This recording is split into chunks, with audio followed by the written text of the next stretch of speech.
यात्रा में आज एक भयंकर साजिश के रूप में हम अभी थोड़े दिनों पहले कुछ रिसर्च रिपोर्ट लीक हुई, कुछ ऐसे षड्यंत्र की रिपोर्ट लीक हुई कि 1960 के दशक में चीनी की लॉबी ने, शुगर की लॉबी ने, जो चीनी बनाई जाती है, देखिए आज जितना एफएमसीजी का कारोबार है, जितना पैसा आता है, खाने पीने की जितनी इंडस्ट्री है, जिसमें चाहे मिठाइयाँ बनती हो, जिसमें चाहे केक बनते हों, बेकरी के आइटम बनते हों, बिस्किट के आइटम बनते हों, जूस के आइटम बनते हों, कोल्ड ड्रिंक जितनी भी बनती हैं, कोक पेप्सी जिसके ऊपर खड़ी हुई हैं, इन सब के मूल में हम जाते हैं। इसके अलावा जितने टॉनिक बनते हैं, इन सब में जो मेन इंग्रेडिएंट होता है वो चीनी होता है।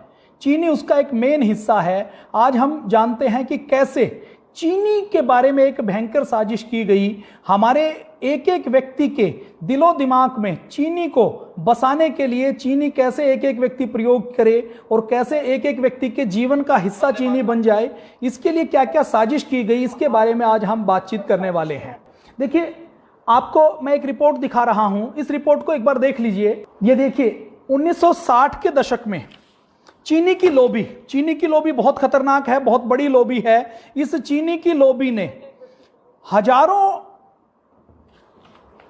लाखों डॉलर की, लाखों करोड़ रुपए की केवल इस बात के लिए रिश्वत दी। हार्वर्ड के प्रोफेसर थे उसमें अमेरिका की फूड की और ड्रग्स की गाइडलाइन बनाने वाले ऐसे लोग थे जिनको केवल इस बात के लिए उन्होंने रिश्वत दी कि आपको जो हार्ट की बीमारी हो रही है, जो कोलेस्ट्रॉल बढ़ रहा है, जो बैड कोलेस्ट्रॉल बढ़ रहा है, गुड कोलेस्ट्रॉल कम हो रहा है, ट्रिग्लिसराइड बढ़ रहा है, इन सब के लिए एक्चुअल में चीनी जिम्मेदार थी। लेकिन लॉबी ने ऐसी रिसर्च पेपर पब्लिश किए, ऐसी रिपोर्ट पब्लिश की जिसमें यह दिखाया गया, यह बताया गया कि जो हार्ट की बीमारी हो रही है ना, इनसे चीनी का कोई लिंक नहीं है।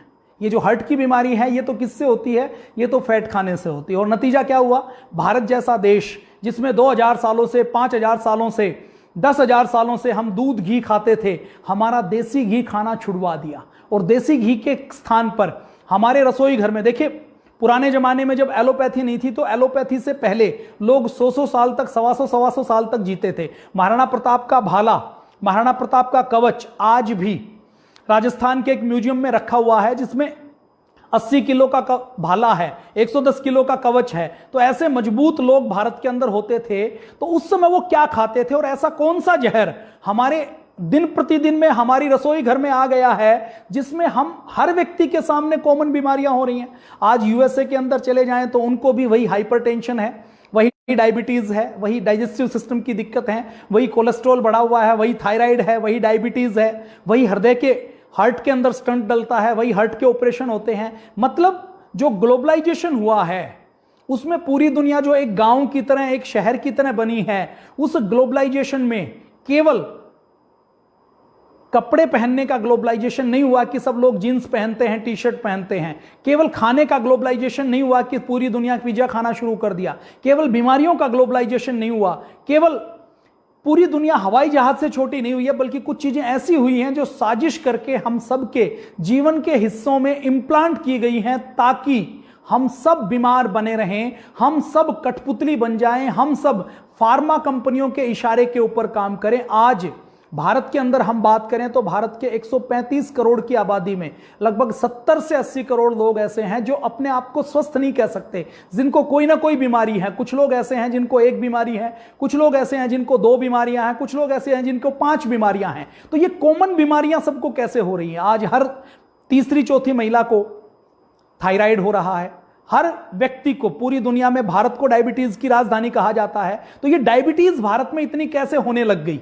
हमारे यहाँ ब्लड प्रेशर के मरीज बढ़ते जाते हैं। जिसको 40 से ऊपर की अवस्था होती है तो उसको कह दिया जाता है कि अपना बीपी रेगुलर चेक करवाएं, कभी भी आपको हाइपरटेंशन हो सकती है, कभी भी आपके ब्रेन की नर्व कोई फट सकती है, कोई भी ब्रेन डैमेज हो सकता है, ब्रेन हेमरेज हो सकता है। तो ये क्या साजिश है? देखिए, हमारे रसोई घर में 4 प्रकार के जहर आ गए हैं। पहला जहर चीनी, 4 ये सफेद जहर हैं। पहला जहर चीनी। और देखिए, चीनी भारत में केवल 100 साल पहले बनना शुरू हुई है।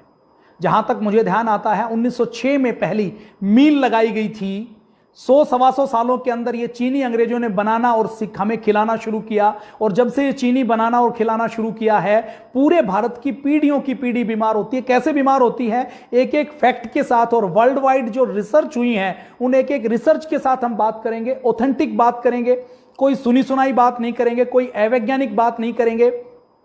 पहला जहर चीनी, उसके बाद दूसरा जहर नमक, और उसके बाद तीसरा जहर मैदा, और उसके बाद चौथा जहर डालडा घी के रूप में, वनस्पति घी के रूप में।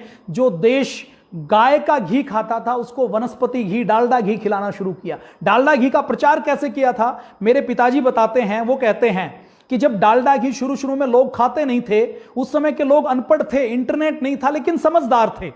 उन्होंने डालडा घी को पहले ही पहचान लिया, तो डालडा घी का प्रयोग नहीं करते थे। तो डालडा घी, वनस्पति घी, हाइड्रोजनेटेड घी, ऑयल को कृत्रिम तौर पर जमाया हुआ घी खिलाने के लिए उन कंपनियों ने उस समय अपनी गाड़ियां चलाई, और गाड़ियां चलाकर वो अलग अलग कस्बों में जाकर, मेरे दादाजी मेरे पिताजी बताते हैं कि वो बाजार के अंदर, हाट के अंदर अपनी वैन को खड़ा करते थे और खड़ा करके हलवा बनाते थे उस डालडा घी में, लोगों को खिलाते थे और कहते थे कि देखो देसी और डालडा घी तो एक जैसा है। ये इस प्रकार से दुष्प्रचार करके देश के अंदर उन्होंने डालडा घी खिलाना, वनस्पति घी खिलाना शुरू किया। तो इन 4 जहर के बारे में आज हम बातचीत करने वाले हैं, और केवल बातचीत नहीं करेंगे, केवल आलोचना नहीं करेंगे, हम इसके विकल्प की भी बात करेंगे कि यदि हम चीनी नहीं खाएं तो आपके मन में एक सवाल आएगा कि क्या चीनी छोड़ दें? छोड़नी नहीं है, रिप्लेस करनी है, और किससे रिप्लेस करनी है उसके विकल्प आपके और हमारे पास हैं, उसकी बातचीत करेंगे। तो सबसे पहले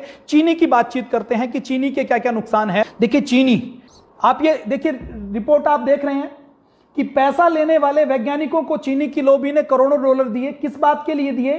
कि सरकार की जो गाइडलाइन बनने वाली है, जो डेली फूड की गाइडलाइन बनने वाली है, उसमें वो चीनी को कोई भी दोष नहीं देंगे। वो कहेंगे चीनी से कोई बीमारी नहीं है, चीनी कितनी भी खा सकते हैं। और आज भी आप देखते हैं तो जो पेप्सी और कोक पिलाई जाती है, पेप्सी और कोक दी जाती है, उस एक एक पेप्सी और कोक में उसकी बोतल के ऊपर लिखा रहता है कि एक पेप्सी और कोक में 20-20 चम्मच तक चीनी होती है, 10, 12, 15% तक चीनी होती है। तो ये रिपोर्ट है। ये रिपोर्ट लीक कब हुई? 1960 में ये रिश्वत दी गई थी, 2016 में ये रिपोर्ट लीक हुई है। 46 साल बाद, 56 साल बाद ये रिपोर्ट लीक हुई है। और ये रिपोर्ट लीक नहीं होती तो कई सारी चीजों के ऊपर कोई यकीन नहीं करता। शायद आप भी यकीन करने वाले नहीं थे कि मैं क्या कह रहा हूं। 33 लाख की रकम उस समय बहुत बड़ी रकम होती थी। उस समय 33 लाख की रकम हार्वर्ड के वैज्ञानिकों को दी। और उस समय देखिए वो समय था जहां रिसर्च के नाम पर केवल पश्चिम के वैज्ञानिकों की बात मानी जाती थी। अभी भी भारत की बात को वजन नहीं दिया जाता, भारत की बात को नहीं माना जाता। तो वो समय ऐसा समय था कि जब वो कहते थे कि माइक्रोस्कोप भी हमारे पास है, मॉडर्न मेडिकल साइंस भी हमारे पास है, जो कुछ हम कहेंगे केवल वही सच है और इसके सिवा और कोई सच नहीं है। तो चीनी कैसे प्रयोग होती है, थोड़ी सी पहले चीनी की बात करेंगे, फिर नमक की बात करेंगे, फिर मैदा की बात करेंगे। और ये जहर, देखिए इस जो कुत्ता पालते हैं ना, उन सबको पता होगा कि किसी कुत्ते को कभी जल्दी से स्किन डिजीज नहीं होती। तो कुत्ते को यदि स्किन डिजीज करनी है तो सबको पता है कि कुत्ते को आप मिठाई खिलाना शुरू कर दीजिए। आपने जैसे ही कुत्ते को ज्यादा मिठाई खिलाई, ज्यादा चीनी खिलाई, तो कुत्ते के कोड हो जाता है, उसकी स्किन गल गल कर गिरने लग जाती है और उसको ऐसी स्किन डिजीज होती है कि उसको जो कोडी कुत्ता होता है ना, बाल झड़ जाते हैं, ऐसे ही कुत्ता आपको दिखाई देगा। तो निश्चित तौर पर मानिए कि वो किसी हलवाई की दुकान के आसपास का कुत्ता होगा। मैं जानता हूं हमारे गांव में एक हलवाई की दुकान थी। हलवाई की दुकान से जो बची हुई चाय, बची हुई चीनी की चाशनी, बची हुई मिठाइयां वो डालता था। उसके बाद हमारी गली में रहने वाला कुत्ता उस मिठाई को, उस चाशनी को खाता था, तो उसको ऐसी कोड की बीमारी हुई कि वो ठीक नहीं हो पाई। कुत्ते की इम्यूनिटी बहुत अच्छी मानी जाती है, कुत्ता कभी भी बीमार नहीं होता। उसके ऊपर आप कुल्हाड़ी से काट दीजिए, उसके पैर के ऊपर चोट मारिए, उसकी आप पीठ के ऊपर चोट मारिए, तो वो जहां तक उसकी जीभ जाएगी वो चाट कर अपनी उस चोट को ठीक कर लेता है। लेकिन ये चीनी इतनी खतरनाक है कि ये चीनी यदि कुत्ते के शरीर में जाती है तो उसकी इम्यूनिटी को इतनी लो कर देती है कि उसके अंदर भी स्किन डिजीज हो जाती है। और सामान्य स्किन डिजीज नहीं, कोड जैसी स्किन डिजीज हो जाती है। तो जो पशु को पालते हैं उन सबको पता है, जो वेटरनरी से जुड़े हुए हैं। देखिए चीनी, आज हम सुबह उठते हैं तो ब्रश करते हैं ना, तो उस टूथपेस्ट में चीनी है। ब्रश करने के बाद हमने चाय पी, उसके अंदर चीनी, कॉफी पी, उसके अंदर चीनी। हमने कोई जूस मार्केट से मंगवाया कि हम तो हेल्दी खाएंगे, चाय कॉफी नहीं पिएंगे, तो उस जूस के अंदर जो आजकल देखिए जो मार्केट के अंदर मिलता है उसको फ्रूट पावर कहा जाता है, उसको फ्रूट पल्प कहा जाता है, फ्रूट कंसंट्रेटेड कहा जाता है। वो जूस एक्चुअल में नहीं है, उसके अंदर जूस तो केवल 16% है, 17% है, सड़ा हुआ कोई फल है उसके अंदर, बाकी तो केवल चीनी का सिरप है। हमारे घर में बच्चे बॉर्नविटा से लेकर हॉर्लिक्स से लेकर यदि कोई टॉनिक खाते हैं, हमारे घर में कोई गर्भवती माता बहन है वो कोई टॉनिक खाती है, तो उसके अंदर भी 20 से लेकर 30, 40, 50% तक चीनी होती है। हमने कोई नाश्ता किया, नाश्ते में हमने कोई स्नैक्स खाया तो वो स्नैक्स, कोई केक खाया तो चीनी का बना हुआ है। हमने जो बिस्किट खाया, बिस्किट के अंदर भी 15 से 20% से लेकर 30% तक चीनी होती है। हमने फिर नाश्ते के बाद फिर हम पूरे दिन भर हम कुछ स्नैक्स खाते हैं, चाय पीते हैं, जूस पीते हैं, कोई बेकरी का आइटम खाते हैं, कोई केक खाते हैं, कोई पेस्ट्री खाते हैं, इन सब के अंदर चीनी है। और ये चीनी की लॉबी कितनी बड़ी है कि खाने पीने की जितनी इंडस्ट्री है, उस खाने पीने की इंडस्ट्री का सीधे सीधे यदि मैं कहूं तो 100 रुपए की यदि इंडस्ट्री है, इसको आप 100 करोड़ रुपए बोल लीजिए, इसको 100 लाख करोड़ रुपए आप बोल लीजिए, इसका 30% सीधा सीधा चीनी की फैक्ट्रियों की लॉबी की जेब में जाता है। क्योंकि खाने पीने के नमकीन आइटम को छोड़कर जितने मीठे आइटम बनेंगे उसमें 25 से 30% चीनी एक मेजर पार्ट होती है। तो ये चीनी क्या है? ये चीनी केवल कंसंट्रेटेड कार्बोहाइड्रेट है, इसके अंदर एक भी पोषक तत्व नहीं है। ये चीनी जैसे ही हम मुंह में डालते हैं ना, तो मुंह में डालते ही मुंह को नुकसान करती है, और मुंह से गले से जैसे ही नीचे उतरती है, वो किसी भी रूप में है, वो बिस्किट के रूप में है, वो केक के रूप में है, वो पेस्ट्री के रूप में है, वो जूस के रूप में है, वो कोई हेल्थ टॉनिक के रूप में है, वो जैसे ही नीचे उतरती है तो आंत को नुकसान पहुंचाती है। अकेले चीनी जैसे ही खाते हैं तो दांत सड़ते हैं, मसूड़े सड़ते हैं, ये तो सब आपको पता है, बताने की आवश्यकता नहीं है। आज दांतों की बीमारियां बहुत बढ़ती हैं। हमारे दादा नाना के दांत, अभी जैसे हम बचपन में जिस गांव में रहे तो हम दातुन कर लेते थे बहुत अधिक, रोज कोई पेस्ट नहीं करते थे। और मुझे ध्यान है 8वीं 9वीं तक तो पेस्ट कभी कभी एक हफ्ते में एक बार करते थे, लेकिन चीनी नहीं खाते थे। कभी खाना होता था तो गुड़ या सामान्य चीजें खाते थे। तो आज यदि हम अपने बच्चों से कंपेयर करें तो घर में जो छोटे बच्चे हैं, पड़ोस में जो छोटे बच्चे हैं, उनके 8 साल 10 साल की उम्र में दूध के दांत टूटने से पहले सड़ जाते हैं। लेकिन उस समय हमारे दादा के, हमारे परदादा के, नानी के कुछ लोग आपको ऐसे मिलेंगे जिन्होंने कभी दांत के डॉक्टर के पास नहीं गए और आज 80 साल की, 90 साल की उम्र में भी उनके दांत बिल्कुल ठीक हैं। अकेले अमेरिका की बात करें, हम अकेले ब्रिटेन के स्कॉटलैंड की बात करें, छोटा सा एक ब्रिटेन का एरिया है, उसमें स्कॉटलैंड में जब बच्चा 10 साल का हो जाता है तो दांत सड़ने शुरू हो जाते हैं, और 16 साल के होते होते कई बच्चों के दांत निकालने पड़ते हैं। और हर साल ब्रिटेन में 40 लाख दांत निकाले जाते हैं, जिनका वजन किया जाए तो 4000 किलो तो दांतों का वजन हो जाता है। वो केवल किस कारण से होता है? क्योंकि कैंडी खाते हैं, चॉकलेट खाते हैं, वो दांत से चिपक जाती है, फिर दांत छड़ता है। फिर आगे और क्या होता है कि अगले ये जो रिपोर्ट आई है वो ये कहती है कि जो कोलेस्ट्रॉल हमारा बढ़ता है, ये जो हमारा बैड कोलेस्ट्रॉल बढ़ता है और ये जो गुड कोलेस्ट्रॉल घटता है, इसमें फैट का रोल है, लेकिन फैट से भी बड़ा रोल चीनी का है। हम यदि केवल फैट खाएं तो फैट से उतना फर्क नहीं पड़ेगा जितना चीनी से फर्क पड़ेगा। आज यदि किसी थोड़े से भी जो हेल्थ के प्रति अवेयर है, उससे यदि हम पूछें कि यदि आप चीनी खाओगे तो चीनी से हार्ट की बीमारी हो सकती है क्या, तो सामान्य जानकारी वाला व्यक्ति, और हो सकता है कुछ डॉक्टर भी ये कहें कि चीनी और हार्ट का कोई लिंक नहीं है। चीनी वजन तो बढ़ा सकती है, चीनी दांत गला सकती है, चीनी डायबिटीज कर सकती है, ये तो कहेगा, लेकिन वो हार्ट से कनेक्ट नहीं कर पाएगा। जबकि एक्चुअल में रिसर्च 1960 से पहले ये कहती है कि यदि हृदय रोग होते हैं तो उसमें चीनी की एक बड़ी भूमिका है।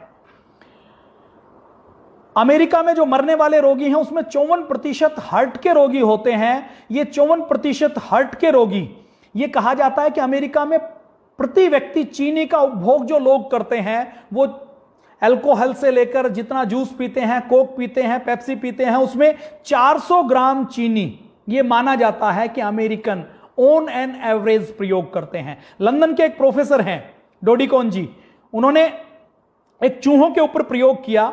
270 चूहों का ग्रुप लिया। पहले ग्रुप में उनको कॉर्न सिरप और उन्होंने स्टार्च वाला, कार्बोहाइड्रेट वाला फूड दिया, और उसके बाद उनका कोलेस्ट्रॉल चेक किया तो 172 था। फिर उन्होंने फूड चेंज कर दिया, 15% ऑयल दिया और ऑयल के साथ साथ स्टार्च के बदले, कार्बोहाइड्रेट के बदले उन्होंने चीनी दे दी उनको। अब जैसे उन्होंने चीनी दी तो उन चूहों का कोलेस्ट्रॉल 172 से बढ़कर 400 से ज्यादा हो गया। इस प्रयोग ने यह सिद्ध कर दिया कि हाइड्रोजनेटेड यदि हम डालडा खाते हैं तो उससे जितना नुकसान होता है उससे भी कई गुना ज्यादा केवल चीनी से नुकसान होता है। चीनी के अंदर जो कोलेस्ट्रॉल है वो उससे भी ज्यादा कोलेस्ट्रॉल को बढ़ाने का, हार्ट की बीमारी पैदा करने का काम चीनी करती है। आगे चीनी से मोटापा बढ़ता है, यह बताने की आवश्यकता नहीं है। चीनी जैसे ही हम खाते हैं तो एकदम एनर्जी ब्रस्ट होती है और एनर्जी ब्रस्ट होते ही शरीर को एकदम इंस्टेंट ऊर्जा मिलती है, शरीर उसको डाइजेस्ट नहीं कर पाता, तो शरीर को एक बार में तो चुस्ती महसूस होती है, लेकिन लेटर ऑन देखा जाए तो शरीर शिथिल होना शुरू हो जाता है और वो शुगर जो हमारे शरीर में है वो जब डाइजेस्ट नहीं हो पाती तो डायबिटीज होती है। आज भारत को पूरी दुनिया में डायबिटीज की राजधानी बोला जाता है। क्यों? क्योंकि हम चीनी का खूब प्रयोग करते हैं। कैलिफोर्निया के एक डॉक्टर हैं, डॉक्टर जॉर्ज डब्ल्यू गॉफमैन, वो कहते हैं कि हमारे ब्लड में जो लाइपोप्रोटीन बढ़ने के दो कारण हैं, एक तो फैट, दूसरा कार्बोहाइड्रेट। और इसमें भी कहते हैं कि फैट से भी जो कार्बोहाइड्रेट के कारण, मतलब चीनी के कारण जो ब्लड में कोलेस्ट्रॉल बढ़ता है, बैड कोलेस्ट्रॉल बढ़ता है, यह फैट से भी ज्यादा खतरनाक है। वो आगे कहते हैं कि जब हम चीनी खाते हैं तो चीनी से हमारे शरीर के अंदर ऐसी बायोकेमिकल रिएक्शन होती है जिसमें ये चीनी फैट में चेंज हो जाता है और ब्लड में जो पहले से ही फैटी एसिड्स हैं, जो हमारे फैट के एसिड्स हैं, फैट है, वो जब चीनी से खाएं तो चीनी से जो फैटी एसिड्स बनते हैं हमारा ब्लड उसको जल्दी एब्जॉर्ब कर लेता है और एब्जॉर्ब करके उसको एनर्जी तो मिलती है लेकिन वो झूठी एनर्जी है। उसके बाद कोलेस्ट्रॉल बढ़ जाता है और जो दूसरा फैट है वो फैट हमारे शरीर के अंदर डिपॉजिट हो जाता है, तो डायबिटीज भी होती है और मोटापा भी बढ़ता है।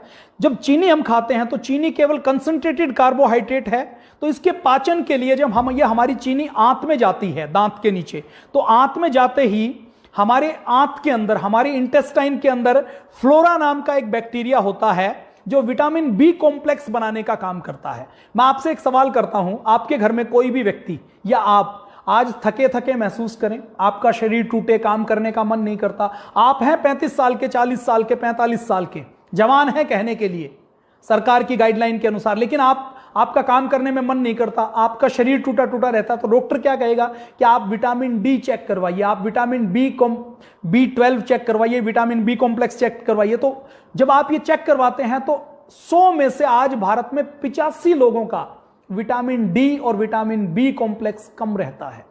विटामिन डी और विटामिन बी जो कम हो रहा है उसमें विटामिन बी में चीनी का एक बड़ा रोल है, क्योंकि हमारी इंटेस्टाइन में जो फ्लोरा बैक्टीरिया है, ये चीनी जैसे ही हमारी स्मॉल इंटेस्टाइन में पहुंचती है तो उस फ्लोरा बैक्टीरिया को खत्म कर देती है, जिससे विटामिन बी बनना कम हो जाता है, थायमीन कम हो जाता है, जिससे हमारी अलग अलग प्रकार की डिजीज हमारे शरीर के अंदर लगती है। विटामिन बी की कमी से बेरी होता है, बेरी तो होता ही है। विटामिन बी की कमी से इसके साथ साथ हार्ट खराब होता है और हाइपरटेंशन लगातार रहनी शुरू हो जाती है, बीपी बढ़ जाता है।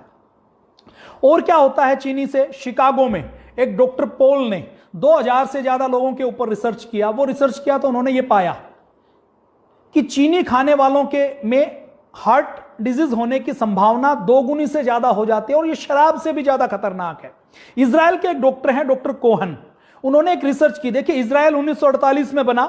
1948 में बनने के बाद इजराइल के अंदर अलग अलग देशों से लोग आए, तो उन्होंने ये देखा कि इजराइल में जो यहूदी आए हैं, जैसे जर्मनी से आए, जापान से आए, यूरोपियन अलग अलग देशों से आए, रूस से भी आए, साउथ अफ्रीका से भी आए और यमन से भी यहूदी आए, तो उन्होंने देखा कि जो यमन से यहूदी आए हैं उनमें दिल की बीमारियां नहीं है, उनको दिल के दौरे नहीं पड़ते। तो उन्होंने जब रिसर्च की तो ये पाया कि ये जो यमन के लोग हैं, इनके जीन्स में, इनके डीएनए में कोई चेंज नहीं है, इनकी ऐसा भी नहीं है कि ये सारे कोई बहुत ज्यादा एक्सरसाइज करते हो। तो उन्होंने पता किया तो ये पता लगा कि ये जो यमन के यहूदी हैं जो इजराइल में आए हैं, जिनको दिल के दौरे नहीं पड़ते, इनके भोजन में, इनकी फूडिंग हैबिट में ये चीनी कम खाते हैं, और चीनी कम खाते हैं तो इनको दिल की बीमारियां नहीं होती, दिल का दौरा नहीं पड़ता। आम आदमी ये समझता है कि चीनी से केवल दांत खराब होते हैं, मोटापा आता है, चीनी से आंतें खराब हो जाती हैं, चीनी से स्किन की डिजीज होती है, चीनी से किडनी की बीमारी होती है, चीनी से ब्रेन के अंदर न्यूरोलॉजिकल प्रॉब्लम होती है, चीनी से इंडाइजेशन होता है, चीनी से कॉन्स्टिपेशन होता है, चीनी से गैस बनती है, चीनी से सिरदर्द होता है, चीनी से चिड़चिड़ापन होता है।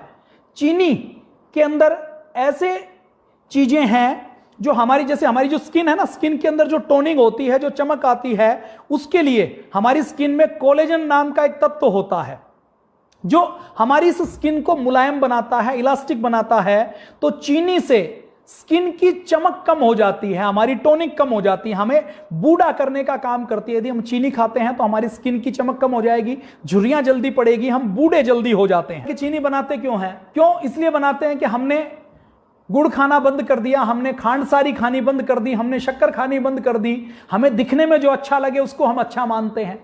हमारी आंखों के सामने पर्दा डाल दिया गया कि यदि हम खांड डालेंगे, यदि हम खजूर के गुड़ का, खजूर की शक्कर का प्रयोग करेंगे, यदि हम छुआरे की शक्कर का प्रयोग करेंगे, यदि हम ताड़ की शक्कर का प्रयोग करेंगे तो हम बैकवर्ड हो जाएंगे।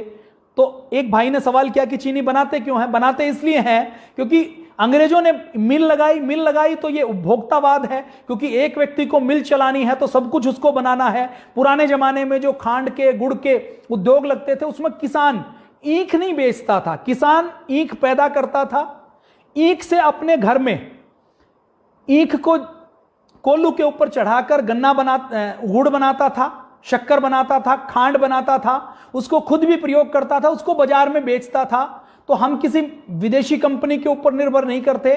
किसान अपने रॉ मटेरियल को नहीं बेचता था, गन्ने को नहीं बेच रहा किसान फिनिश प्रोडक्ट को बेच रहा है। और आज समस्या क्या है? समस्या यही है कि किसान को मजबूर किया जा रहा है कि वो अपने रॉ मटेरियल को बेचे। तो बनाते क्यों है इसके ऊपर नहीं जाएंगे। आगे हम बात करें तो एक रिसर्च में ये पता लगा कि दिमाग के अंदर, ब्रेन में जो एल्जाइमर और पार्किंसन जैसी बीमारियां होती हैं, इसमें भी चीनी का एक बड़ा रोल है। अगली, चीनी के ऊपर बहुत सी पुस्तकें लिखी गई हैं। शुगर बस्टर्ड के नाम से एक पुस्तक लिखी गई है, जो द कार्बोहाइड्रेटेड डाइट के नाम से पुस्तक लिखी गई है, जिसमें 500 से ज्यादा रिसर्च पेपर पब्लिश किए गए हैं, संकलित किए गए हैं। उसमें वो कहते हैं कि जो चीनी है ना, ये एडिक्शन पैदा करती है। जैसे हमारे ब्रेन के अंदर जो हम शराब पीते हैं, अफीम खाते हैं, कैफीन या कोकीन या हीरोइन की तरह जैसे हमारे दिमाग के अंदर एडिक्शन पैदा होता है, वैसा ही एडिक्शन ये चीनी पैदा करती है। तो एक साइंटिस्ट ने चूहों के ऊपर एक प्रयोग किया। उन्होंने चूहों के 2 ग्रुप बनाए, एक ग्रुप को चीनी दी और एक ग्रुप को बिना चीनी वाला रखा। तो जिस ग्रुप को चीनी दी थी उसमें से कुछ चूहों को उन्होंने ब्रेन को देखा, तो ब्रेन के जो रिसेप्टर हैं, जो दिमाग के रिसेप्टर हैं, वो एक तरीके से डेड हो गए और उन्होंने ऐसे बिहेव किया जैसे जिनको कोकीन देते हैं, जिनको अफीम देते हैं, जैसी हरकतें वो करते हैं वैसे ही चीनी वाले ग्रुप ने करना शुरू किया। और जब चीनी देना बंद किया तो बंद करते ही उनके लक्षण वैसे ही थे जैसे किसी एडिक्टेड व्यक्ति को, नशे के व्यक्ति को नशा नहीं मिलता तो जैसे वो पंजों को हिलाता है, उसके अंदर सिरदर्द होता है, उसके अंदर ऐसी एक्टिविटी होती हैं जिसमें वो पागल जैसा दिखाई दे, तो ऐसी ही एक्टिविटी उन चूहों ने करनी शुरू की। तो चीनी एडिक्शन पैदा करने का काम भी करता है। आपने घर में देखा होगा ना कि आपने एक चॉकलेट बच्चे को दिलवाया तो बच्चा फिर अगले दिन चॉकलेट की बात करता है। आपने जूस पीने की आदत डाल ली, आपने कुछ केक खाने की आदत डाल ली, बिस्किट खाने की आदत डाल ली, तो आपको उतने टाइम के बाद फिर भूख लगती है और फिर आप खाना चाहते हैं। तो चीनी और क्या करती है हमारे शरीर के अंदर? चीनी प्रोटीन के काम करने की शक्ति को कम कर देती है, हमारे नर्वस सिस्टम और इम्यून सिस्टम को डिस्टर्ब कर देती है। चीनी के कारण हमारे शरीर के अंदर पथरी बनती है। चीनी हमारे शरीर के अंदर, देखिए चीनी पूरी तरह से एसिडिक है। यदि हम चीनी के प्राकृतिक, जैसे मिश्री की बात करें, मिश्री आपने नाम सुना होगा, भगवान श्री कृष्ण को मक्खन और मिश्री का भोग लगता है। तो देखिए चीनी एसिडिक है, चीनी गर्म है। इसके बदले में हम खांड की बात करें, हम मिश्री की बात करें तो वो एसिडिक नहीं है और वो गर्म भी नहीं है, उनकी तासीर ठंडी है। तो चीनी एसिडिक है, चीनी एसिडिटी पैदा करती है, हमारे शरीर को एसिडिक बना देती है, हमारे ब्लड को एसिडिक बना देती है। और आप सबको पता है, जो नेचुरोपैथी को जानते हैं, जो योग को, आयुर्वेद को, प्राकृतिक चिकित्सा को जानते हैं, हमारे शरीर के अंदर, ब्लड के अंदर जब एसिडिटी बढ़ती है, पीएच डिस्टर्ब होती है, तो कई प्रकार की बीमारियां लगती हैं।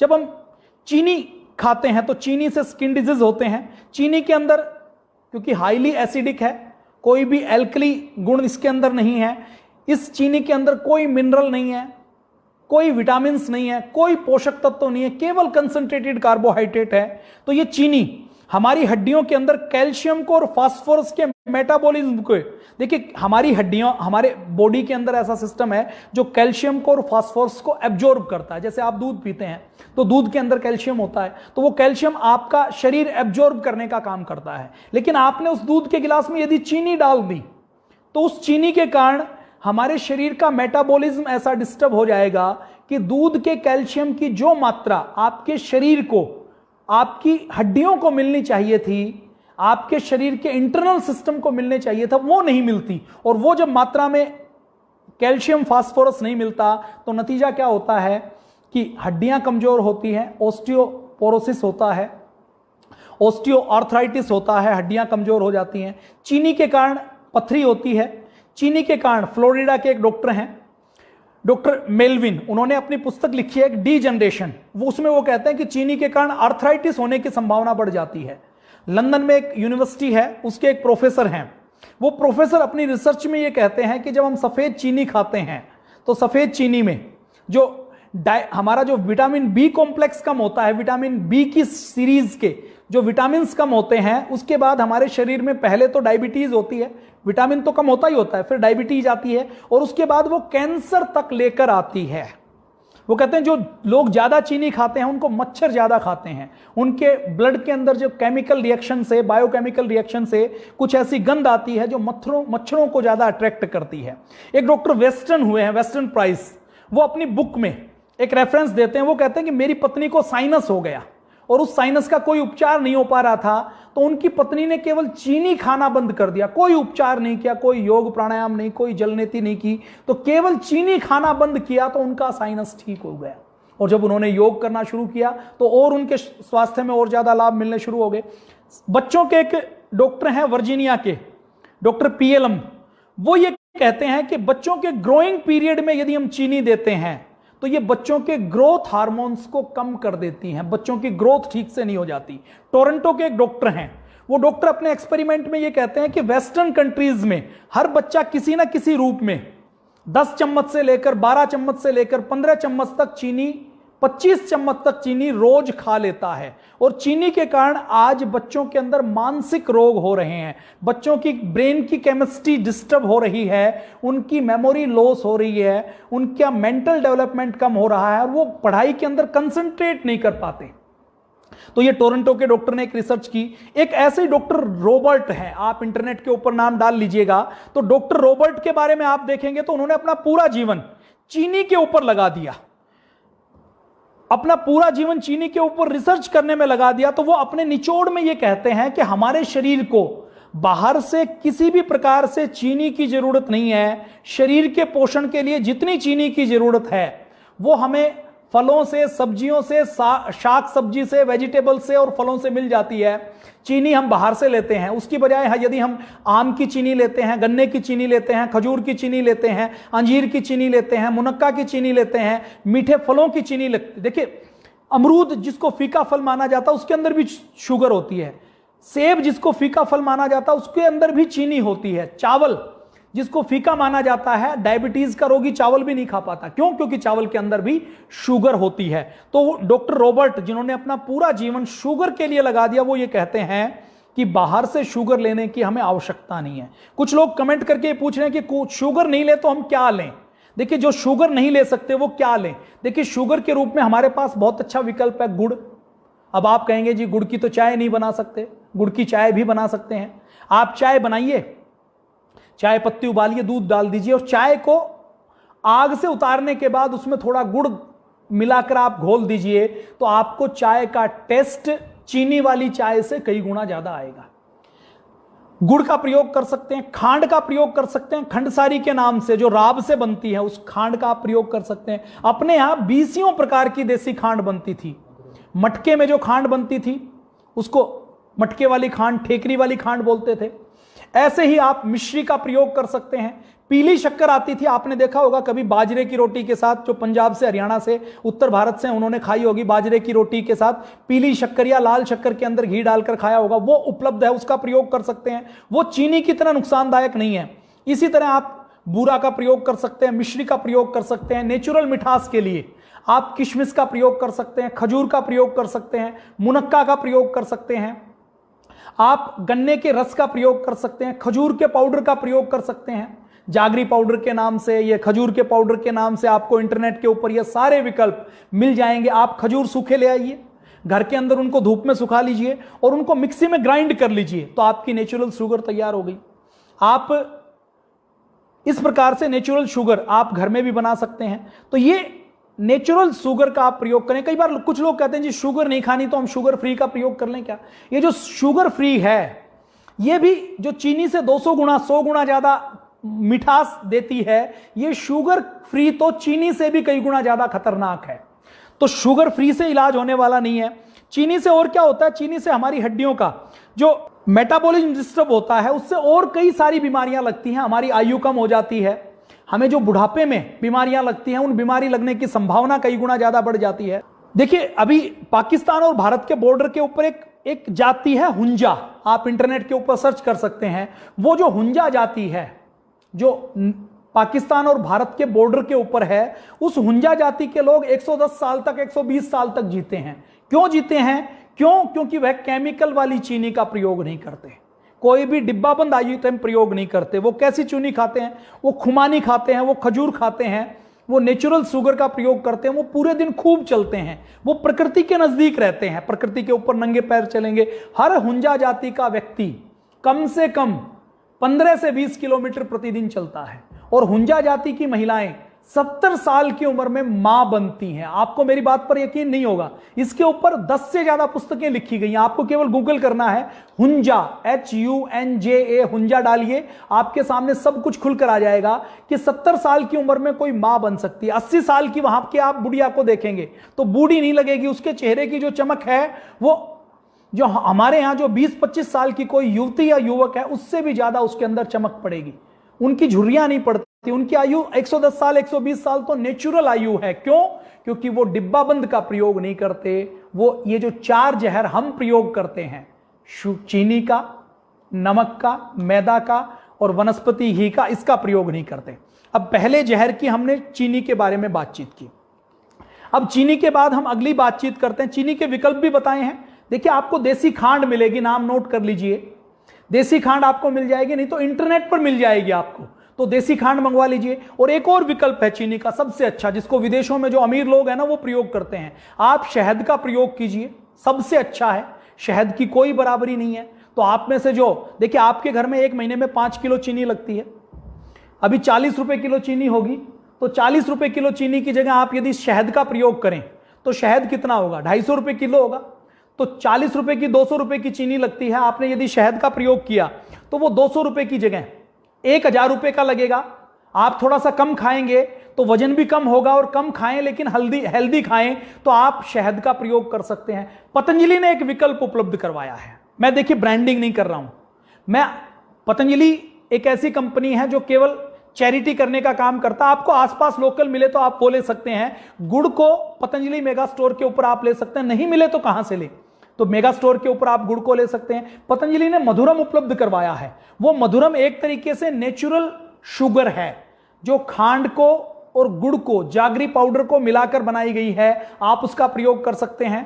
आपके लोकल आसपास कहीं गन्ना उगता है तो वहां पर उस गांव में जाइए और उसको कहिए कि आप हमें गुड़ बना कर दीजिए, हम आपसे गुड़ इकट्ठा खरीदेंगे। आपको कोई बॉर्नविटा खाने की जरूरत नहीं है, हॉर्लिक्स खाने की जरूरत नहीं है। गुड़ जो बनवाएं उसी गुड़ में आप मूंगफली मिला सकते हैं, पूज्य स्वामी जी महाराज श्रद्धाचार्य जी बताते हैं तिल मिलवा सकते हैं, उसी गुड़ के अंदर आप थोड़ा सा शतावर मिलवा सकते हैं, उसके अंदर आप अश्वगंधा मिलवा सकते हैं। आप ये मिला लेंगे तो वो गुड़ आपका इम्यूनिटी बूस्टर का काम करेगा।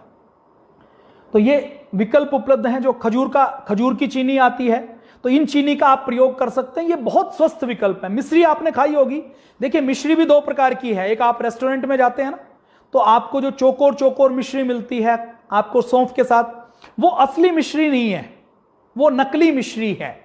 वो चीनी को ही बड़े साइज में बनाया गया है। असली मिश्री कौन सी होती है? असली मिश्री केवल वही होती है जिसके अंदर धागा होता है, जिसको आप पंसारी की दुकान पर जाएं तो जिसको बोलते हैं सरटे वाली मिश्री या धागे वाली मिश्री। उसकी तासीर, वो ठंडी होती है और भगवान श्री कृष्ण उसको खाते थे। इसका मतलब क्या है कि 4000 5000 साल पहले भी हम मिश्री बनाना जानते थे, और जब हम मिश्री बनाना जानते थे तो हम चीनी भी बना सकते थे, लेकिन हमने चीनी नहीं बनाई, हमने मिश्री बनाई, हमने खांड बनाया, हमने गुड़ बनाया, हमने नेचुरल जागरी पाउडर शक्कर बनाई। ये शक्कर चीनी वाली शक्कर नहीं, हमारी देसी शक्कर बनाई, लाल वाली शक्कर बनाई। तो ये मधुरम के नाम से एक, आपको चाय में डालना है तो कई बार आप गुड़ को नहीं डाल सकते, तो आप ये मधुरम ले सकते हैं। तो इस मधुरम के अंदर आपको मिठास भी पूरी मिलेगी और आपके चाय बनाते हुए दूध के अंदर भी डालकर आप इसको प्रयोग कर सकते हैं। अब आगे हम बात करते हैं दूसरे जहर की। दूसरे जहर की बात करने से पहले मैं आपके सामने एक प्रयोग करवाना चाहूंगा। देखिए, हमारे शरीर के अंदर केवल ताकत वो नहीं है जो हमारी मसल्स पावर है। अभी कोरोना के काल में आपने एक और ताकत के बारे में सुना होगा जिसको इम्यूनिटी पावर बोलते हैं। अभी आपने कोरोना के काल में यह देखा होगा कि ऐसे बहुत से लोग थे जिन्होंने पूज्य स्वामी जी महाराज को टीवी पर देखकर योग किया और वो ठीक हो गए, उनकी इम्यूनिटी बढ़ गई। तो ये इम्यूनिटी जैसे है, जैसे हमारी एक बाहर की मसल्स पावर है, एक इम्यूनिटी की पावर है, ऐसे ही हमारे शरीर के अंदर एनर्जी कई रूपों में होती है जिसको पंच प्राण के रूप में कहा गया है। हम केवल मसल्स पावर, आज देखिए आप वैज्ञानिक के पास जाएंगे तो वो नापेगा, तो क्या नापेगा, वो ग्रिप टेस्ट करेगा। ग्रिप टेस्ट जैसे ऐसे कोई ग्रिपिंग मशीन है तो उसमें नापेगा कि ये देखेगा आप कितना दबा सकते हो। इधर मीटर लगा रहेगा तो वो नाप लेगा कि आपने कितने किलो का ताकत लगाई, कितने किलो का बल लगाया, वो ऐसे दिखाएगा। ऐसे, ये तो मैंने क्लैंप दिखाई है, ऐसे ही ग्रिपिंग पावर वो चेक करते हैं कि आपकी ताकत कितनी है, पंजे की ताकत कितनी है। फिर फेफड़ों की ताकत नापने के लिए पीएफटी चेक करते हैं कि आप सांस भर के, मतलब आपने कितनी सांस यंत्र से भरी और कितनी निकाली, तो आपके फेफड़ों की कैपेसिटी को पता लगता है। हमारे शरीर के अंदर कुछ ऐसी ताकतें भी हैं जिनको हम सामान्य तौर पर नाप नहीं सकते। परम पूज्य स्वामी जी महाराज ने एक प्रयोग अभी इंडिया टीवी के ऊपर दिखाया था, वो प्रयोग मैं आपके सामने करके दिखाता हूं। आइए एक बार, अभी ना लीजिए, हाथ झाड़ लो, एक गिलोय लाओ। ये देखिए, ये गिलोय ली है मैंने, और ये मैंने नमक लिया है। इन दो नमक और गिलोय के ऊपर एक हम प्रयोग करके देखेंगे। ये हमारे सहयोगी हैं, हमारे 10 साल पुराने भारत स्वाभिमान के कार्यकर्ता हैं। देखिए, अभी इनके हाथ में कुछ नहीं है। एक बार हाथ को सीधा करो, सीधा करो, देखते हैं। सीधा, ये एक सीधा करो, एक सीधा करो, मुट्ठी बना के दबाना है। देखिए इस हाथ को सीधा करेंगे तो अभी देखिए इनके हाथ में कुछ नहीं है, तो इनकी नेचुरल पावर के बारे में पता लगेगा। मैं इनको एक उंगली से दबा नहीं पा रहा, ठीक है। अब देखिए, इनको ये हम नमक देते हैं इनके दूसरे हाथ में। पूज्य स्वामी जी महाराज ने ये प्रयोग हमें बताया था, सिखाया था। अब ये नेचुरल नमक है। नमक के नुकसान के बारे में बात करेंगे। ऐसे हम चीनी भी ले सकते हैं, तो चीनी और गुड़ के साथ भी आप ये प्रयोग कर सकते हैं। अब एक हाथ में इन्होंने नमक लिया, अब ये दूसरे हाथ में दबाएंगे। अब दूसरे हाथ में जब हम दबाएंगे तो ये देखिए, इनकी जो अंदर की पावर है, वो अंदर की पावर, आपको कितना बल लगाना पड़ रहा है, आपकी ताकत कम हुई कि ज्यादा हुई? ये प्रयोग आप घर में कर सकते हैं, अपनी पत्नी के साथ, अपने छोटे भाई और बहन के साथ कीजिए। देखिए, ये हालांकि वैज्ञानिक प्रयोग नहीं है, मैं खुद विज्ञान को मानने वाला हूं। इसमें वैज्ञानिक प्रयोग हम वेट के साथ कर सकते हैं, लेकिन क्योंकि इंस्टेंट करना था तो मेरे पास वेट नहीं है, नहीं तो मैं आपको वेट के साथ करके दिखाता। आप अपने घर के ऊपर कर लीजिए। घर में आपके चीनी भी है, नमक भी है, गुड़ भी होगा। गुड़ नहीं हो तो तुलसी माता के पत्ते ले लीजिए, गंगाजल हो तो गंगाजल ले लीजिए, गिलोय है तो गिलोय ले लीजिए। तो इन चीजों के अंदर प्राणिक एनर्जी कैसे होती है ये हमें पता लगता है। अब देखिए, इन्होंने हाथ झाड़ लिए। अब ये हम गिलोय पकड़ाइए इनके हाथ में, ये जीवनी शक्ति वाली है, इससे प्राण शक्ति बढ़ती है। तो ये गिलोय दूसरे हाथ में पकड़ लो, थोड़ी आगे आओ। अब देखिए, इनको गिलोय पकड़ाई तो अभी मैं एक उंगली से बराबर कर लो, हाँ, एक उंगली से दबाने की कोशिश करूंगा तो मुझे ज्यादा ताकत लगानी पड़ रही है, और इनको भी महसूस हो रहा है कि मैं जो ताकत लगा रहा हूं इनको कितना रेजिस्ट करना पड़ रहा है। अब फिर से हम देखिए, दोबारा दोहराते हैं एक बार, फिर से ये नमक को ले लेंगे। अब ये नमक है, नमक को लेके देखिए इनकी प्राण शक्ति कैसे कम होती है। देखिए, ऊर्जा कई रूपों में होती है। ये कोई बहुत वैज्ञानिक प्रयोग नहीं है। वैज्ञानिक प्रयोग मैं इसको तभी कह सकता हूं जब मैं किसी क्वांटिफाई मैनर में इसको नापूं।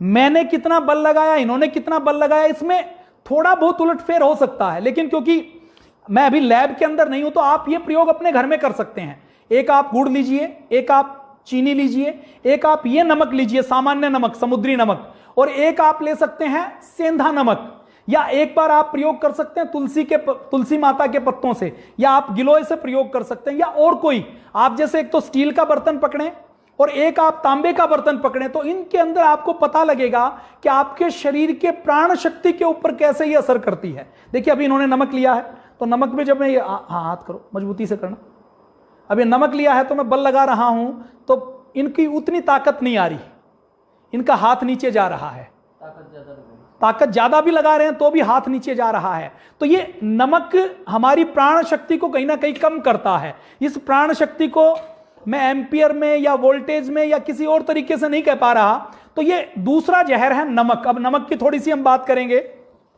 देखिए नमक 5 प्रकार का होता है।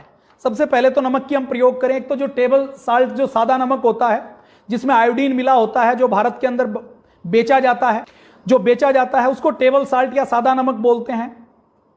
दूसरा होता है सेंधा नमक, तीसरा होता है काला नमक, चौथा एक नमक आता है जो केमिस्ट की शॉप पर मिलता है जिसको बोलते हैं लो सोडियम साल्ट। ये मैंने इतना दबाया कि मेरी उंगली दर्द करने लगी, ज्यादा बल लगा दिया। तो और पांचवा होता है सी साल्ट। तो इसमें देखिए जब आप नवरात्र का व्रत करते हैं तो आप सफेद नमक खाते हैं क्या? सामान्य नवरात्र का व्रत करते हैं तो आप सेंधा नमक खाते हैं। क्यों? क्योंकि सेंधा नमक सात्विक है। सेंधा नमक में किसी भी पशु पक्षी के मतलब जब समुद्री नमक बनाया जाता है तो समुद्र के जो जलीय जीव जंतु हैं वो भी वाष्पीकृत होकर उनकी हड्डियां भी उसके अंदर आ जाती हैं, ऐसा एक माना जाता है। तो अपने आयुर्वेद के अंदर समुद्री नमक को, सामान्य नमक को बहुत अच्छा नहीं माना गया, सबसे अच्छा माना गया है सेंधा नमक को। फिर उसके बाद काले नमक को माना गया है। उसके बाद राजस्थान में एक झील है सांभर, उस झील का भी एक टाइप का नमक होता है। तो अलग अलग प्रकार का नमक होता है।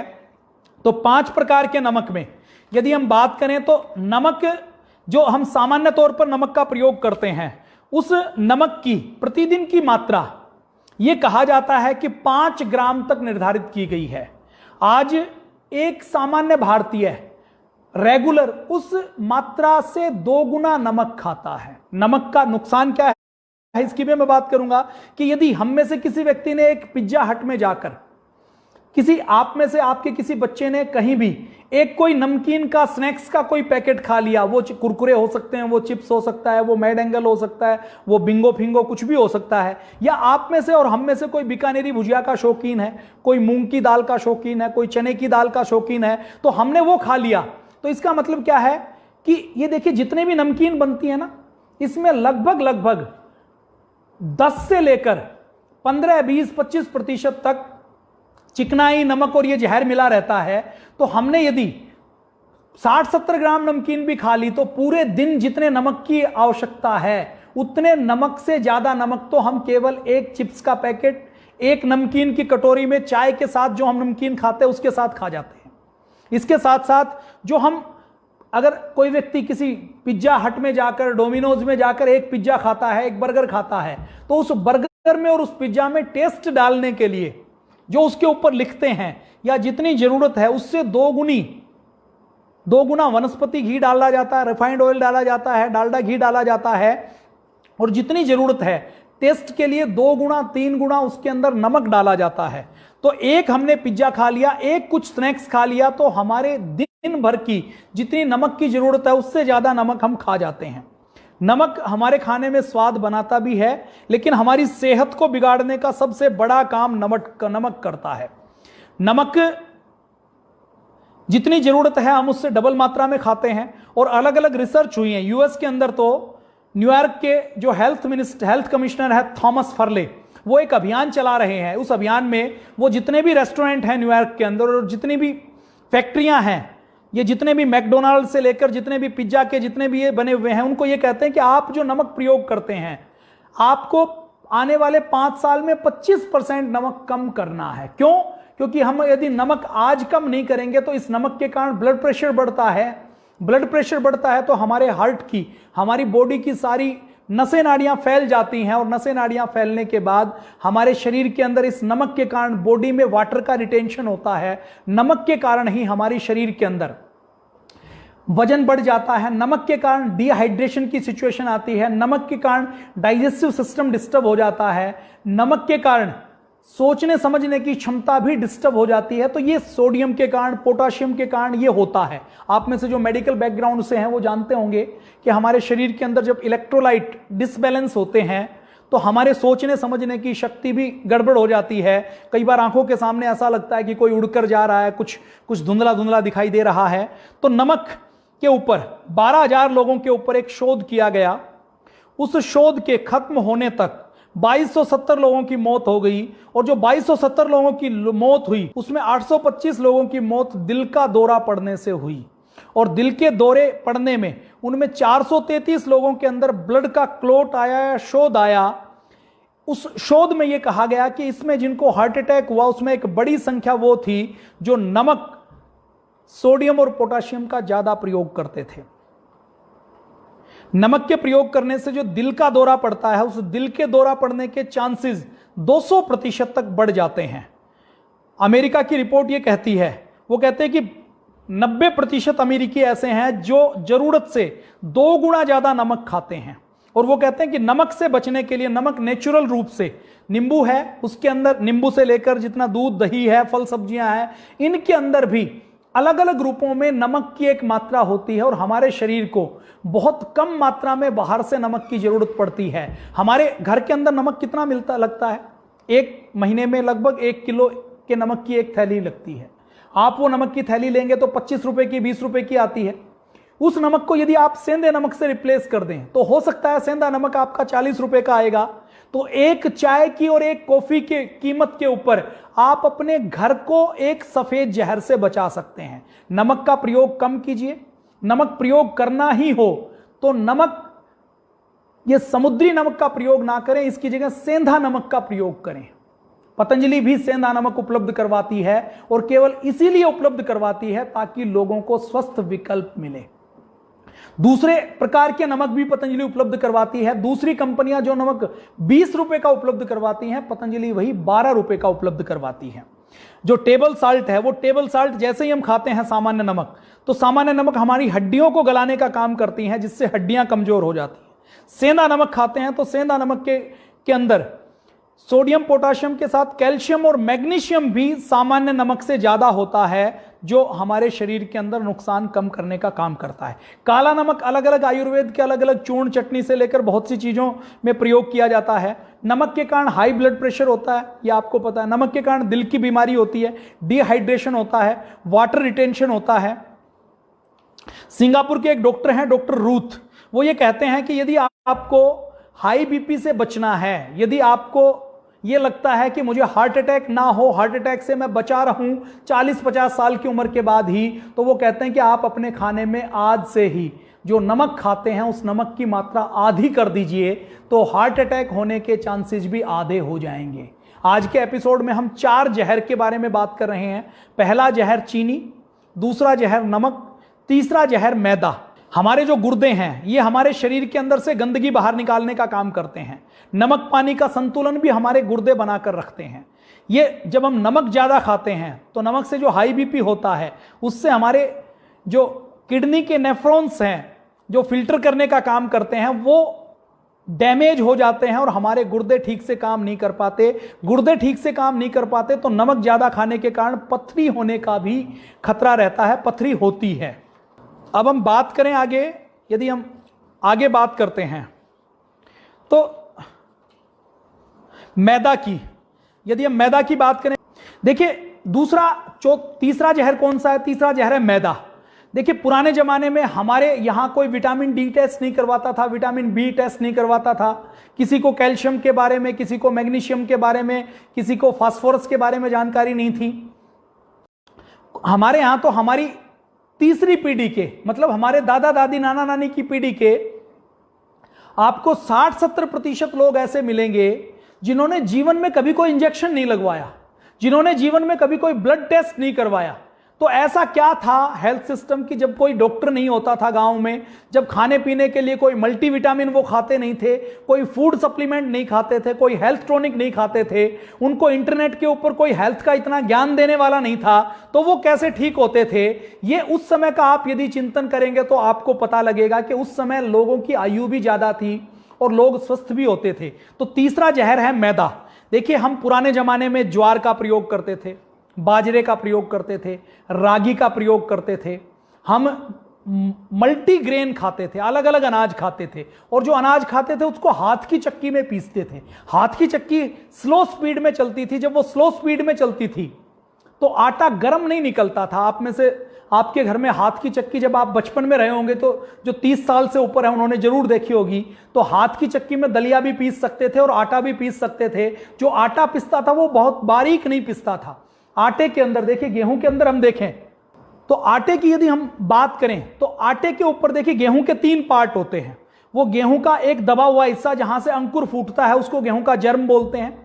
गेहूं का जो बाहर का हिस्सा छिलका है उसको गेहूं का ब्रान बोलते हैं। और गेहूं के बीच वाला हिस्सा जिसमें सफेद सफेद मैदा निकलता है, आटा निकलता है, उसको एंडोस्पर्म बोलते हैं। तो अभी जब हम गेहूं को प्रयोग करते थे पुराने जमाने में तो उसका ब्रान भी पूरा रहता था, उसका एंडोस्पर्म भी रहता था। और उस गेहूं को जब मोटे गेहूं के आटे की हम रोटी खाते थे तो हमारे शरीर के अंदर सोल्यूबल और इनसोल्यूबल दोनों प्रकार के फाइबर पूरी मात्रा में मिलते थे। अब दोनों प्रकार के फाइबर मिलते थे। आटा खाते थे और आटा भी बहुत बारीक आटा नहीं खाते थे। आज तो आटा कैसा बिकता है बाजार में कि आटा वही जिसकी सफेद रोटियां बने। देखिए, आटा नेचुरली कभी भी सफेद नहीं होता। जिस आटे की यदि सफेद रोटियां बनती हैं तो इसका मतलब वो ठीक नहीं है, उससे आप स्वस्थ नहीं होंगे। यदि आप पतला आटा खाएंगे, बारीक आटा खाएंगे तो आपका डाइजेस्टिव सिस्टम ठीक नहीं हो सकता। तो ये जब आटे से हम गेहूं बनाते हैं, आप सब जानते हैं मैदा कैसे बनती है। गेहूं के ऊपर का जो ब्रैन है उस ब्रैन को उतार दिया जाता है। गेहूं का जो जर्म प्लाज्म है उस जर्म को भी निकाल दिया जाता है। जो इंडोस्पर्म बचा हुआ है उस इंडोस्पर्म में जो सफेद वाला हिस्सा है उस सफेद वाले हिस्से को पीस दिया जाता है। अब गेहूं के अंदर जो गेहूं का ब्रैन है उस गेहूं के ब्रैन के साथ ही विटामिन्स होते हैं, मिनरल्स होते हैं जो जर्म प्लाज्म में नहीं होते। तो गेहूं का छिलका उतरता है तो गेहूं के अंदर बहुत से ऐसे पोषक तत्व है वो उतर जाते हैं। पुराने जमाने में जब हाथ से चक्की चलाकर बनाते थे तो वो चक्की स्लो स्पीड पर चलती थी। गेहूं का आटा भी, जो आटा कंपनियां जहां से आप आटा लेते हैं वो हाई स्पीड पर चलती हैं। आपने बचपन में कभी गेहूं का आटा पिसवाया होगा। अभी तो हम सब मॉडर्न हो गए हैं।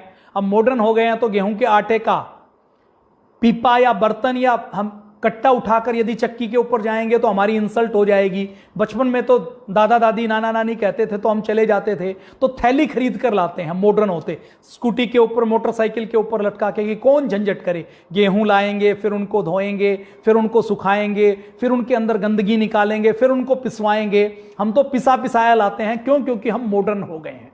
तो पुराने जमाने में जब गेहूं को सुखाकर पिसाकर जब उसको बनाया जाता था तो गेहूं का जो आटा बनता था वो स्लो स्पीड पर बनता था। बचपन में आपने घर के पास की चक्की के ऊपर जो सामान्य स्पीड पर चलती है, बिजली वाली चक्की के ऊपर पिसवाया होगा तो जो आटा निकलता है ना वो इतना गर्म निकलता है कि गेहूं का आटा जल जाता है। और वो जब जलता है तो आटे की जलन का पता नहीं लगता, उसके माइक्रोन्यूट्रिएंट सारे गायब हो जाते हैं। उसके माइक्रोन्यूट्रिएंट जब गायब हो जाते हैं, जल जाते हैं, तो शरीर को पूरा पोषण नहीं मिलता। एक तो हमने आरओ लगा दिया, दूसरा गेहूं के आटे को बहुत हाई स्पीड के ऊपर पीसकर खाना शुरू कर दिया तो माइक्रोन्यूट्रिएंट वहां भी नहीं मिलते। माइक्रोन्यूट्रिएंट पानी से भी हमने निकाल दिया। तो आज सारे लोग मल्टीविटामिन खाते हैं। क्यों? क्योंकि शरीर के अंदर कैल्शियम का, मैग्नीशियम का, आयरन का, जिंक की कमी है। हमारे शरीर के अंदर विटामिन की अलग अलग कमी हो गई है। तो ये सारे पोषक तत्व एक दूसरे से गुथे हुए हैं। मान लीजिए एक पोषक तत्व कम हुआ, मान लीजिए जिंक कम हो गया, मान लीजिए, मैं कोई एक्सपर्ट नहीं हूं इसका, तो जिंक कम हुआ तो आपकी 4 चीजें और डिस्टर्ब हो जाएंगी। आपके शरीर में आयरन कम हुआ तो आपकी 50 चीजें और डिस्टर्ब हो जाएंगी। आपका मेटाबॉलिज्म पूरा डिस्टर्ब हो जाएगा। तो जब मैदा बनाते हैं तो हाई स्पीड के ऊपर गेहूं का छिलका उतार के गेहूं का जो स्पर्म है उस एंडोस्पर्म को पीस लेते हैं तो वो जो आटा मैदा बनती है वो बिल्कुल बारीक बनती है। आज आप हम लोग जो जितने बिस्किट खाते हैं वो मैदा से बनाए जाते हैं। जो स्नैक्स खाते हैं, पेस्ट्री खाते हैं, पैटीज खाते हैं, बेकरी के जितने आइटम हैं उसके अंदर मैदा प्रयोग होती है। पिज्जा बनता है तो वो मैदा का बनता है, नूडल बनती है तो वो मैदा की बनती है, पास्ता बनता है तो मैदा का बनता है, समोसा बनता है तो मैदा का बनता है, कचौरी बनती है तो मैदा की बनती है, मठरी बनती है तो मैदा की बनती है, ब्रेड बनती है तो मैदा की बनती है। रेस्टोरेंट के अंदर गए, नान का ऑर्डर दिया तो नान भी मैदा की बनती है। अब रेस्टोरेंट के अंदर आप गए, आपने नान का ऑर्डर नहीं दिया, आपने रोटी का ऑर्डर दिया तो रोटी भी उसी मैदा की वो बनाते हैं। भटूरे मैदा के बनते हैं। और जब से हमने ये मैदा की चीजें खानी शुरू की हैं तो हम सब बीमार हो रहे हैं, हमारे अंदर बीमारियां बहुत ज्यादा आ रही हैं। तो ये मैदा केवल डायबिटीज नहीं बढ़ाती, ये मैदा जब रिफाइन करते हैं, बनाते हैं, तो इसके अंदर इसकी इलास्टिसिटी को बढ़ाने के लिए कुछ और चीजें मिला दी जाती हैं जो और ज्यादा हमारे स्वास्थ्य को खराब करने का काम करती हैं। और ये जो गेहूं का छिलका है ना, ये भी आसानी से नहीं उतरता। इस छिलके को उतारने के लिए गेहूं को ब्लीच करना पड़ता है, जिसके अंदर कई सारे केमिकल का प्रयोग होता है। तो इन सारी चीजों को देखते हुए वो जो मैदा बचती है वो हमारे शरीर के लिए एक तरीके से सफेद जहर का काम करती है। पूज्य स्वामी जी महाराज श्रद्धेय आचार्य जी बार बार बचाते हैं कि ये जब हम मैदा का प्रयोग करते हैं तो मैदा हमारे शरीर के अंदर जब चली जाती है, वो ब्रेड के रूप में गई, भटूरे के रूप में गई, समोसे के रूप में गई, कचौरी के रूप में गई, नूडल के रूप में गई, पास्ता के रूप में गई, पिज्जा के रूप में गई, बिस्किट के रूप में गई, बेकरी के रूप में गई, केक के रूप में गई, कैसे भी आपने मैदा को अपने शरीर के अंदर लिया, तो हमारे शरीर के अंदर जो 32 फुट लंबी लार्ज और स्मॉल इंटेस्टाइन है वो पैरास्टालिक मूवमेंट करती है। मतलब हमारे शरीर के अंदर लगभग ये छोटी और बड़ी आंत है, लगभग आप ये समझ लीजिए ऐसी आंत है, गोल गोल पाइप है जो शरीर के अंदर ऐसे बिखरा हुआ है। आपने कभी ये बड़ा खराब एग्जाम्पल है लेकिन मैं आपको समझाने के लिए देना चाहता हूं, जो मेडिकल प्रोफेशन से नहीं है वो इंटरनेट के ऊपर स्मॉल इंटेस्टाइन छोटी आंत डालें तो आपको शरीर की आंत मिल जाएगी। आपने कभी सड़क के ऊपर देखा होगा ना कि एक पतली, जब कोई कुत्ते का एक्सीडेंट होता है, पशु का एक्सीडेंट होता है, तो शरीर के अंदर से नलकी सी बाहर निकल जाती है, उसको छोटी आंत बड़ी आंत बोलते हैं। तो ये जो छोटी आंत बड़ी आंत है, हम जो खाते हैं वो इसके अंदर से होकर गुजरता है, और उस जो हम खाना खाते हैं उसके अंदर जो पोषक पदार्थ हैं वो हमारे खून के अंदर मिल जाते हैं, और जो लास्ट में वेस्ट बचता है वो हम टॉयलेट के रास्ते, स्टूल के रास्ते, हमारा जो मलाशय है उसके रास्ते हम बाहर निकाल देते हैं, हमारी बॉडी बाहर निकाल देती है। ये जो आंत पेरास्टोलिक मूवमेंट करती है, तो जैसे ही हम कोई फल खाते हैं, सब्जी खाते हैं, तो उसका पोषक तत्व तो तुरंत आंत को मिल जाता है, और आंत के अंदर वो चिपकता नहीं है, वो हमारे शरीर के अंदर आसानी से बाहर निकल जाता है। लेकिन जैसे ही हम मैदा की बनी हुई चीजें खाते हैं, तो वो मैदा की बनी हुई चीज, देखिए मैदा के अंदर विटामिन, प्रोटीन, मिनरल्स ये सब बहुत कम हो जाता है। क्यों? क्योंकि जो प्रोटीन का हिस्सा है उसमें ज्यादातर हिस्सा वो ब्रेन के अंदर होता है, जो ब्रेन हमने निकाल दिया। तो जो एंडोस्पर्म है उसके अंदर वो प्रोटीन का, मिनरल्स का, पोषक तत्वों का उतना हिस्सा नहीं है। तो वो जब अंदर जाता है तो पोषण नहीं मिलता, बल्कि वो मैदा जो भटूरे के रूप में गई, समोसे के रूप में गई, कचौरी के रूप में गई, पिज्जा के रूप में गई, डिब्बाबंद किसी भी पदार्थ को आप लेंगे तो डिब्बाबंद पदार्थ मैदे के ही ज्यादा बने होते हैं, वो अंदर आंतों के अंदर चिपक जाती है, और आंतों के अंदर जब चिपकती है वो, तो उस खाने का डाइजेशन नहीं होता, वो खाना पचता नहीं है, बल्कि वो खाना सड़ने का काम करता है। अब जैसे ही हमारी छोटी आंत बड़ी आंत के अंदर खाना सड़ता है, तो छोटी आंत, ये देखिए टीवी के ऊपर दिखा रहे हैं हमारे भाई रिंकू जी और भाई अनुज जी जो यहाँ सहयोग करते हैं, ये बहुत जिम्मेदार और चुस्त हैं। तो ये छोटी आंत और बड़ी आंत के अंदर से देखिए जो खाना जाता है, यहां से खाना गया, ये आपका आमाशय है, फिर ये छोटी आंत बड़ी आंत है, इस छोटी आंत और बड़ी आंत के अंदर से खाना जाता है, और ये छोटी आंत बड़ी आंत पैरास्टालिक मूवमेंट करती है, मतलब खुद आगे पीछे ऐसे ऐसे मूवमेंट करती है, ऐसे ऐसे मूवमेंट करती है, तो भोजन आगे की ओर सरकता हुआ चला जाता है। तो जब मैदे से बनी हुई कोई भी चीज हम खाती हैं, तो इस पाइप के अंदर जो नलकी है इसके अंदर वो अंदर चिपक जाता है, और अंदर चिपक कर देखिए जो खाना हम खाते हैं, तो हमारे शरीर का विज्ञान क्या कहता है कि 5 से 6 घंटे के अंदर वो खाना पच के उसके जो पोषक तत्व है वो हमारे खून में मिलकर हमारे शरीर को मिले, हमारे शरीर को पोषण मिले, और जो वेस्ट है पोषण के बाद वो हमारे शरीर से हमारी बॉडी बाहर निकाल दे। ये शरीर का सिस्टम है, शरीर की मशीनरी है। तो मैदा खाते ही वो भोजन पचता नहीं है, बल्कि सड़ना शुरू हो जाता है। तो उससे पेट के अंदर सबसे पहले तो कब्ज होती है, फिर गैस बनती है क्योंकि सड़ रहा है अंदर, फिर खट्टी डकारें आती हैं, फिर बदहजमी होती है, फिर अल्सर होता है, फिर कोलाइटिस होती है। मतलब जितनी डाइजेस्टिव सिस्टम की बीमारियां हैं वो सब होनी शुरू हो जाती हैं। अम्लपित्त बनता है, एसिडिटी होती है, हिचकी आती है, खट्टी डकारें आती हैं। फिर अब डाइजेशन ठीक से नहीं हो रहा तो शरीर के अंदर कुपोषण पैदा हो जाता है, शरीर के अंदर इम्यूनिटी लो हो जाती है, शरीर के अंदर जब ये मैदा ज्यादा प्रयोग करते हैं तो मोटापा बढ़ना शुरू हो जाता है। क्यों? क्योंकि दिखने के लिए मैदा, देखिए मैदा कभी भी अकेली नहीं खाई जाती। आप मैदा की या तो समोसा बनाएंगे, या केक बनाएंगे, या पिज्जा बनाएंगे, आपने मैदा को या तो चीनी में लपेटा, या मैदा में नमक डाल के आपने उसको रिफाइंड तेल में या डालडा घी में तला। तो इन सारे कामों को जब आप करते हैं तो मैदा जो एक जहर है, जैसे आपने समोसा खाया या कचौड़ी खाई, तो जब आप समोसा या कचौड़ी खाते हैं तो मैदा उसमें एक जहर है, नमक मिलाया टेस्ट डालने के लिए तो दूसरा जहर भी मिला दिया। तीसरा जहर, उसके अंदर आपने उसको डालडा घी के अंदर या रिफाइंड के अंदर तला तो चौथा जहर भी उसके अंदर मिला दिया, तो तीन तीन जहर उसके अंदर हो जाते हैं। अब आपने ऐसे ही कोई मीठे शक्करपारे खाए तो शक्करपारे बनाने के लिए मैदा आपने ली, मैदा के अंदर आपने चीनी मिलाई, मैदा को तला और तल के फिर उसको आपने चाशनी में डाला तो उसके अंदर भी तीन जहर आ जाते हैं। तो हमने खाने में तीन तीन चार चार जहर मिला दिए तो वो खाना पोषण देने का काम नहीं करता, जहर देने का काम करता है। और जितने भी डिब्बाबंद चीजें हैं, देखिए अपने यहां हम रात को कोई खाना बनाते थे तो उसको बहुत ज्यादा होता था तो सुबह खाते थे कि ठीक हुआ, मौसम ठीक है तो सुबह खा लिया। आज डिब्बाबंद ऐसे पराठे आते हैं, ऐसी सब्जी आती है, वो कहते हैं 2 मिनट माइक्रोवेव करो और आप इसको 6 महीने तक खा सकते हैं। तो इसका मतलब क्या है कि उसके अंदर कीड़े मकोड़े पैदा ना हो, इसके लिए कुछ ना कुछ डाला गया है। तो इन सबसे बचाने के लिए डिब्बाबंद का हम प्रयोग करें तो हमारा चीनी और नमक के बाद तीसरा जहर है मैदा, तो मैदा का प्रयोग आप कम से कम करें। उसके बाद चौथा जहर है जो हमारी रसोई घर में है,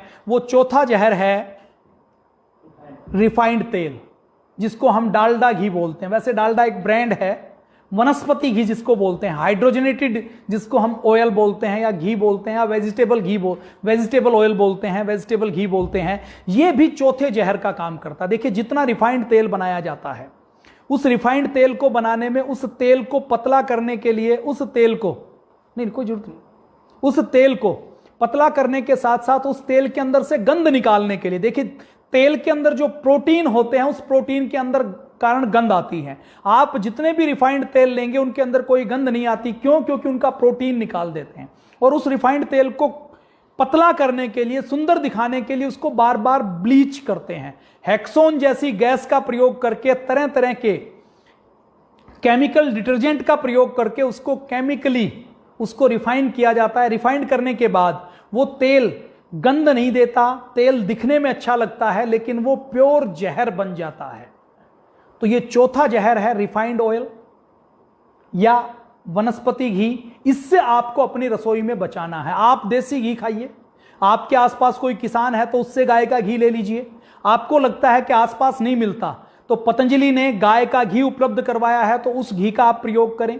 पतंजलि ने, देखिए रिफाइंड ऑयल में कोई भी कंपनी फिजिकल रिफाइंड ऑयल नहीं बनाती थी, केमिकल रिफाइंड। देखिए रिफाइंड करने की दो प्रक्रियाएं हैं, एक फिजिकली रिफाइंड, एक केमिकली रिफाइंड। अब आपके मन में एक सवाल आएगा ना कि जी घी, देसी घी तो 500-600 रुपए किलो है, हमारे घर में हमें परांठे बनाने हैं, हमारे घर में हमने कुछ तलना है, तो हम घी का प्रयोग नहीं कर सकते। ठीक है, रोटी चुपड़ने के लिए घी का प्रयोग कर सकते हैं, सब्जी में छोंक हम घी से लगा सकते हैं, तो हम विकल्प के रूप में क्या प्रयोग करें? तो देखिए रिफाइंड ऑयल का या डालडा घी का या वनस्पति घी का सबसे अच्छा विकल्प क्या है कि आप अपने नेचुरल परंपरागत तेलों का प्रयोग करें।